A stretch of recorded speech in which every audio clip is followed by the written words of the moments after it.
Hello friends, బిల్వ మారేడు పాము కాటుకు మందు, ఆర్క జిల్లేడు కీళ్ళ నొప్పులకు మందు, జంబు నేరేడు మధుమేహం షుగర్ వ్యాధికి మందు, పొన్నగంటి కూర తినండి పోయిన కన్ను తిరిగి వస్తుంది.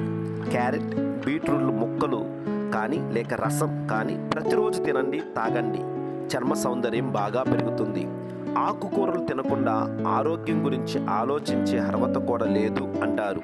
ముఖ్యంగా ఆడవారికి ఆకుకూర తింటే రక్తం బాగా పడుతుంది, రక్తంలో హిమోగ్లోబిన్ శాతం పెరుగుతుంది అనే అర్థం. కరివేపాకు తింటే నల్లని ఒత్తైన శిరోజాలకు మంచిదట. భగవంతుడు ప్రతి దాంట్లోనూ ఏదో ఒక ప్రత్యేకమైన పోషక విలువనిచ్చాడు. అన్నీ తినండి. పిల్లలు ఎవరైనా నాకిది చిరాకు చి అంటే లాగిపెట్టి దవడ మేడ ఒకటి ఇచ్చుకొని తర్వాత సంసారాన్ని సవరించుకోండి అంటారు పెద్దలు. ముందు మిమ్మల్ని మీరు సంస్కరించుకోండి. వ్యాధి తెలుసు, మందు తెలుసు, కానీ వాడం. అందుకే ఆరోగ్యంలో వాడిపోతాం, జీవితంలో ఓడిపోతాం. ఒకసారి 80 సంవత్సరాల వయసులో హుషారుగా స్టెప్స్ వేస్తున్న అక్కినేని నాగేశ్వరరావు గారిని ఎవరో అడిగారట, మీ ఆరోగ్య రహస్యం ఏమిటి అని. అక్కినేని గారు సమాధానం, నా 80 సంవత్సరాల జీవితంలో ఒక్క పూట కూడా కడుపు నిండా భోజనం చేయకపోవడమే.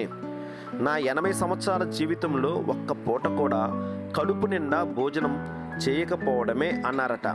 35 సంవత్సరాలు దాటాక ఎంత తక్కువ తింటే అంత ఆరోగ్యం. సాయంత్రం 6 గంటలు దాటాక ఎక్కువ తింటే అంత అనారోగ్యం.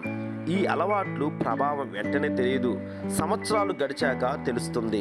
సగమే తిను, పూర్తిగా నిద్రపో, 2 రెట్లు తాగు, సారా కాదండై మంచినీరు, 4 రెట్లు నవ్వు, 8 రెట్లు లవ్వు, వీలైనంత ఇవ్వు.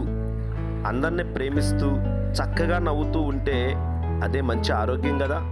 అందుకే ఒక వ్యక్తి అన్నారు, ఆకులు తిన్న మేక కొండెక్కును, మేకను తిన్న మనిషి మంచమెక్కును. శాకాహారమే మేలని అనేక మంది ఆయుర్వేద నిపుణులు తెలియజేస్తూ ఉన్నారు. కనుక ఆయుర్వేదాన్ని వాడుకుందాం, ఆరోగ్యంగా ఉందాం.